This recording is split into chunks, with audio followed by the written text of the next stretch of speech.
Résumé en date du 18 août 2025, jour 1972, de l'opération spéciale, un séisme diplomatique à Washington. Alors que les combats s'intensifient, la fin du conflit semble soudainement possible. Le monde retient son souffle. Ugledar et Pokrovsk. L'offensive russe s'accélère.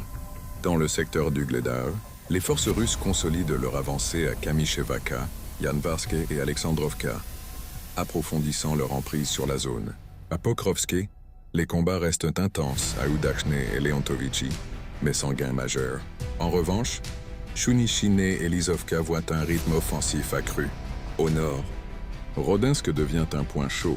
Nos troupes attaquent depuis le sud-est, tandis que l'ennemi aligne 2 régiments près de Zolot, Kolodez, signe d'une contre-offensive imminente ou d'un désespoir tactique. Konstantinovka, la chute est proche, le grignotage méthodique continue. À Nelebovka et Pleshevka, les combats font rage. La poche, sud de Klebanbik, est en cours de neutralisation. Depuis Chassiviar, la poussée vers Nikolaïevka s'intensifie. Plusieurs sources rapportent des affrontements à l'intérieur même de Konstantinovka, depuis la percée par Predtechino. La chute de la ville, pilier logistique clé, pourrait provoquer un effondrement en chaîne dans le secteur. Siversk, libération de Serebrianka confirmée. Un symbole fort. Des rapports font état du hissage du drapeau russe sur Serebrianka après une longue bataille.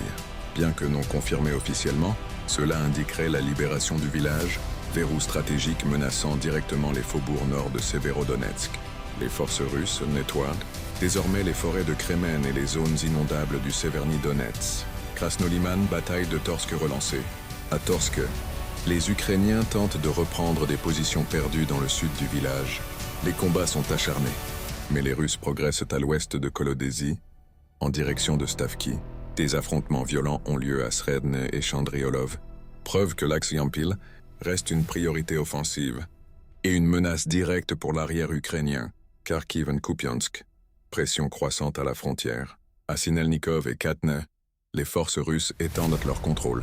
Les drones ukrainiens, pilotés en majorité par des femmes opératrices, tentent de freiner l'avancée. Sur le front de Kupiansk, Sobolivka reste un point de friction majeur. Moscou vise la route vers Chougouyev et Kharkiv.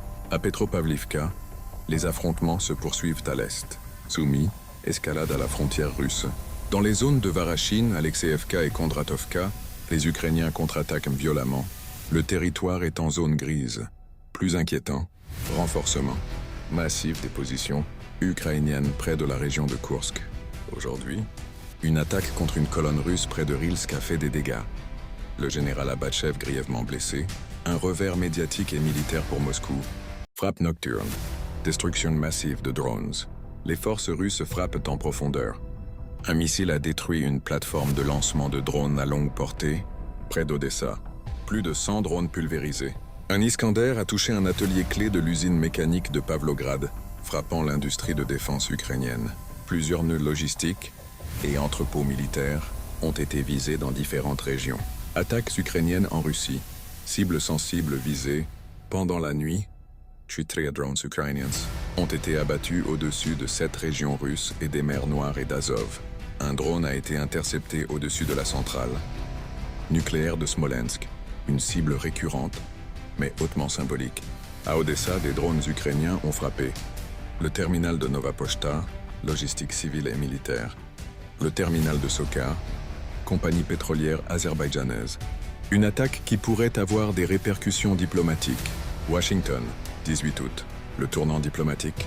Alors que les obus tombent sur le Donbass, un séisme géopolitique ébranle la Maison-Blanche.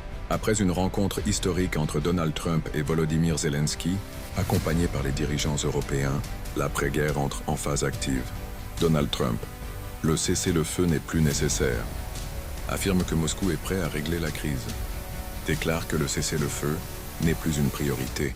Suggérant un accord global imminent, promet d'informer dans les prochaines heures de l'éventuel déploiement de troupes américaines en Ukraine. Souligne que l'Europe assumera les garanties de sécurité avec le soutien des États-Unis. Annonce un appel téléphonique immédiat avec Vladimir Poutine. Premier contact. Depuis la rencontre en Alaska, Volodymyr Zelensky, vers des élections.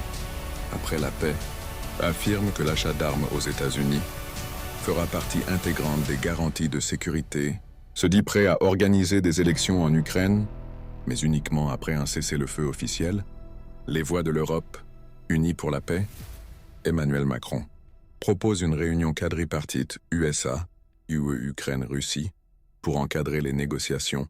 Friedrich Merz insiste sur un cessez-le-feu préalable avant toute étape suivante. Giorgia Meloni appelle à l'unité mondiale pour résoudre la crise.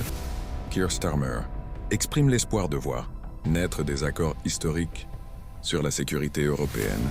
Jour 772, le monde bascule. Les percées russes sur le terrain, destruction massive des capacités ukrainiennes, attaques transfrontalières qui montent en intensité. Et soudain, à Washington, l'espoir d'une fin de guerre. La guerre fait rage. La paix se négocie. L'histoire bascule. Un jour où le bruit des canons a failli être couvert par le silence des téléphones rouges.